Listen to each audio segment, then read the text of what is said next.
Varicose veins తో బాధపడుతున్నారా? దసరా సందర్భంగా ఉచిత కన్సల్టేషన్, సర్జరీపై 20% వరకు డిస్కౌంట్.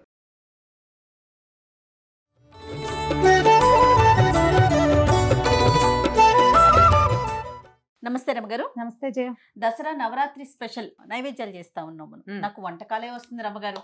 వంటలు చేసి చేసి చేసి మన ఇద్దరు నైవేద్యం చేస్తా ఉన్నాం. మరి ఈ రోజు ఏం చూపిస్తున్నామండి? శాఖ అన్నం చేద్దాం. శాఖ అన్నం అంటే శాఖములు అంటే కూరలు రకరకాల కూరగాయలు వేసి ఉండేది. ఇది ప్రత్యేకంగా అన్నపూర్ణాదేవికి కానీ కాళరాత్రికి కానీ అంటే మహిషాసుర మర్దిని ఆ రోజు 9వ రోజు మహర్నవమి నాడు కానీ లేకపోతే అన్నపూర్ణాదేవికి 4వ రోజు అట్లా అలాగే అమ్మవారికి కూడా మొత్తం అన్ని కూరగాయలతో అలంకారం చేస్తారు. అన్నపూర్ణప్పుడు అలా చేయొచ్చు. అంటే మనం ఏమన్నా శాకంబరిగా మనం అలంకరించవచ్చు అమ్మవారిని, మన పద్ధతి ప్రకారం చేసుకోవచ్చు. ఈ శాకాన్నాన్ని ఈ రోజున కానీ ఆ రోజున కానీ పెట్టుకోవచ్చు. దీన్ని ఏంటంటే ఒట్టి కూరలతోటి ఇది వరకు తీగూర అని చేసేవాళ్ళు.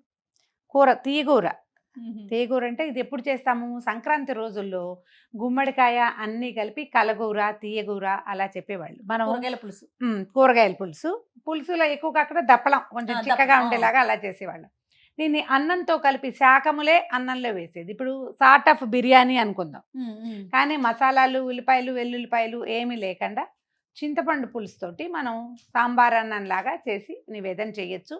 ఇదేంటంటే మంచి బలవర్ధకమైన ఆహారంగా చెప్తారు. బోల్డని కూరలు పప్పు అన్నీ పడతాయి. తర్వాత ఇందులో రకరకాల గింజలు వేసుకోవచ్చు. చక్కగా నెయ్యి తాలింపు వేస్తాం. నెయ్యి వేసి అమ్మవారికి నివేదన చేసుకోవచ్చు. కుక్కర్ పెట్టుకోవటము, కొద్దిగా ఒక చారెడు నీళ్ళు పోసి ముందు కూర ముక్కలన్నీ అందులో ట్రాన్స్ఫర్ చేయటము. తర్వాత ఏమో మనం బియ్యము పప్పు కడిగి పెట్టుకున్నాముగా, బియ్యము పప్పు ఈ పల్లీలు ఒకవేళ ఉడికిన బఠానీలో పచ్చి బఠానీయో నానబెట్టినవి ఏమైనా ఉంటే అవి మొత్తం ఇందులో ట్రాన్స్ఫర్ చేయటం. దాంతోపాటు మనం ఏం చేస్తాం, కడిగి పెట్టిన బియ్యం పప్పు వేసేసి చింతపండు పులుసు చక్కగా పిసికేసి మనం ఎన్ని గ్లాసులు పోస్తాం? 4.5 కనీసం పోసుకోవాలి కదా. బియ్యానికి 4.5 నీళ్ళు పోసేసి ఉప్పు సాంబార్ పొడి అంత కరివేపాకు వేసేసి కుక్కర్ మూత పెట్టి 3 లేదా 4 విజిల్స్ రప్పిస్తే సరిపోతుంది.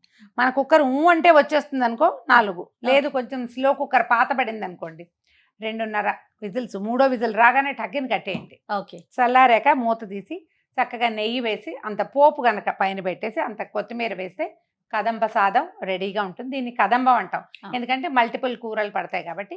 పులుసు అన్నం అనుకోండి, శాఖ అన్నం అనుకోండి, సాంబార్ అన్నం అని మీరు అన్న కదంబం చాలా బాగుంది, ట్రెడిషనల్ గా అనిపిస్తుంది. కదంబం సాంబార్ అన్నము అంటే అదేదో దీనిలాగా ఉంది కదా. కదంబం అనగానే అమ్మవారికి కదంబ సాదాన్ని మనం నివేదన చేస్తాం. సూపర్ అమ్మగారు, స్టార్ట్ చేసేద్దాం. కొద్దిగా ఒక చిన్న గ్లాస్ నీళ్ళు పోయండి, ఒక చిటికెడు పసుపు వేద్దాం.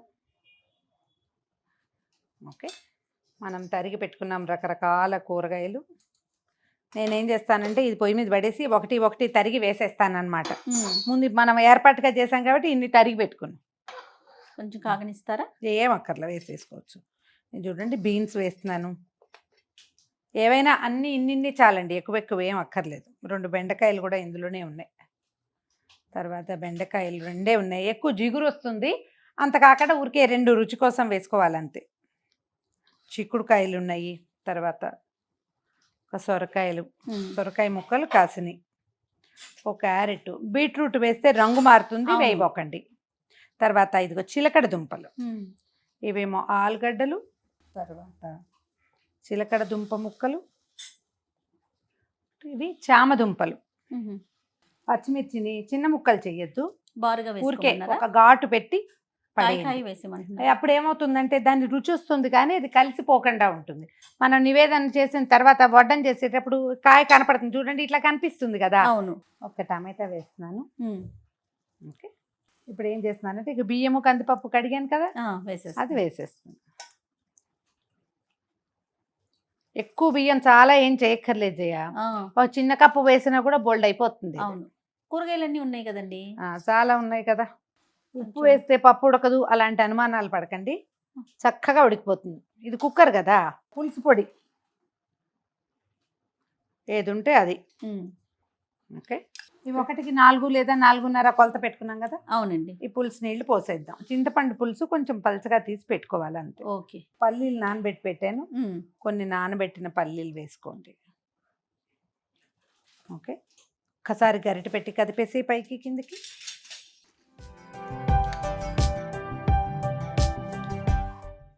మంచి ఫ్రెష్ కరివేపాకు తుంచి దీంట్లో పడేయండి. మనం ఇందులో ఒక చుక్క నూనె నెయ్యి ఏమీ వేయలే. అవును. అవునా? తర్వాత తాలింపు వేసుకోవటమే. చివరికి తాలింపు వేసుకుంటాము. మూత పెట్టేద్దాం. ఓకే. కుక్కర్లో చేసుకుంటే అతిపెద్ద వెసులుబాటు ఏంటంటే ఇదే. చిన్న కుక్కరే ఫుల్గా ఉంది కాబట్టి 3 విజిల్స్ రాగానే ఆపేసేయచ్చు. ఓకే అండి. ఓకే. రమ్మగారు, 3వ విజిల్ వచ్చింది, ఆపేద్దాం. మీరు వేసిన కూరగాయలకి అన్నానికి ఇది పొంగి పొర్లిద్ది అనుకున్నా నేనైతే. కానీ సరిపడా నీళ్ళు పోసాము. కుక్కర్ మంచిదన్నమాట. కొంచెం విశాలమైనది పెట్టుకుంటే సరిపోతుంది. మరి ఇంకా అదేగా చెప్పాలి, బంగారు కుక్కర్, అందుకని మాట రమ్మగారు కుక్కర్ అండి, అందుకని కుక్కర్ మంచిది అని చెప్పి ప్రమోషన్ చేసుకుంటున్నారు చూడండి. ఇంకా అయిపోయినాక మనం తాలింపు వేసుకోవటం రమ్మగారు. ఇది చల్లారంగానే దీంట్లో తిరగమాత పెట్టడము, కొంచెం కొత్తిమీర వేసుకోవటము, నివేదన చేసుకోవటం అంటే. ఓకే. రమ్మగారు విజిల్ అయిపోయినట్టుందా? చూడ్డానికి ఎంతో బాగుంది. అవునండి. ఏదైనా పెద్ద దాంట్లో చేస్తే ఇప్పుడు చూడు, పచ్చిమిర్చి తీసేయచ్చు అని చెప్పైనా పచ్చిమిరపకాయ పైకి వచ్చేసింది చూడు. దీనికి ఏం చేయాలంటే ఓ మూకుడు పెట్టుకుని కొంచెం కొద్దిగా నూనె మరి కాస్త నెయ్యి వేసి చిన్న తాలింపు వేసి దీని మీద వేసేస్తే అంతే సరిపోతుంది. నూనె నెయ్యి వేయండి. నెయ్యి వేస్తేనే బాగుంటుంది. దీంట్లో మీరు జీడిపప్పులు కూడా వేసుకోవచ్చు. ఓకే. మళ్ళీ పులిహార పోపులాగా అక్కర్లేదు. సాంబార్ తిరగమాత పెట్టుకుంటాం కదా, మెంతులు, మినపప్పు, ఆవాలు, కొంచెం జీలకర్ర అవి వేసి కాస్త ఇంగు వేయటము, తాలింపు వేసుకోవటం, కాస్త కొత్తిమీర కట్ చేసి పైకి పరిచేసి దీన్ని ఎట్లా చూడు, ముక్కలన్నీ పైకి వచ్చినాయి కదా, తిరగేస్తే ముక్క చెక్క కిందకి వెళ్ళిపోతాయి. నా మెథడ్ ఏంటంటే పచ్చిమిర్చి వచ్చేస్తుంది. అమ్మవారి నివేదనకైతే తాలింపు మొదటే వేసేస్తా కుక్కర్లోనే. మామూలుగా మనం విడిగా చేసుకునేటట్టయితే ఈ 2 పచ్చిమిరపకాయలు తీసి పక్కన పెట్టి తిరగమాత పెట్టేస్తాను. కొత్తిమీర వేస్తున్నాను దీని మీద. ఆ పోపు కూడా వేసేసి, కొత్తిమీర చేత్తో తుంచితే వచ్చే సాటిస్ఫాక్షను చాక్తో తరిగితే రాదు. ఒక చిన్న స్పూన్ ఆవాలు వేయండి. దాల్చిన చెక్క కూడా వేసుకోవచ్చు, దీనికి మంచి సువాసన వస్తుంది. మీ ఆసక్తి ఉంటే గనక, ఆ వాసన అదంతా నచ్చితే గనక వేసుకోవచ్చు. ఆవాలు చిట్టుపట్లాడుతున్నాయి కదా, ఒక చిన్న స్పూను మినపప్పు, కొద్దిగా జీలకర్ర, ఇంగువ, నివేదనకి కాబట్టి కొంచెం జీడిపప్పులు, కరివేపాకు మనం మొదటే వేసేసాం కదా. మీకు తాలింపులో వాసన ఇష్టం మీకు అంటే అంటే జయ యొక్క ఫర్మాయిష్తో వేస్తున్నాను, ముందు వేసేసాను, అలా అనాలన్నమాట.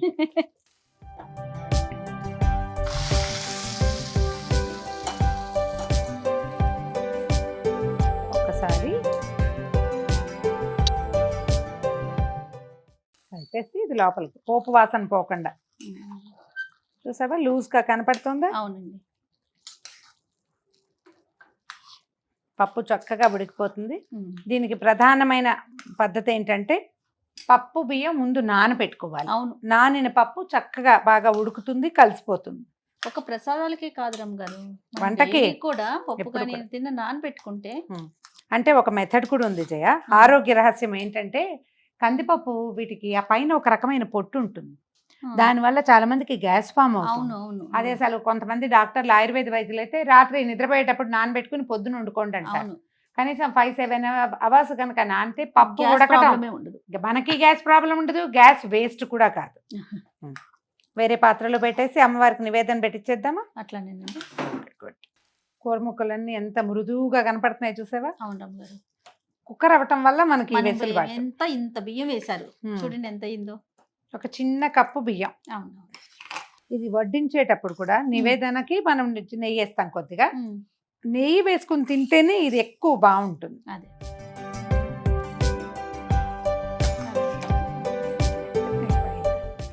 శాకంబరి దేవికి అత్యంత ప్రీతిపాత్రమైన శాకాన్నం, చింతపండు తగ్గించటము, పెంచటము, ఇవన్నీ మన అలవాటు ప్రకారం చేసుకోవటమే. ఇలా నేను చెప్పిన కొలతల్లో చేస్తే చక్కగా వచ్చేస్తుంది.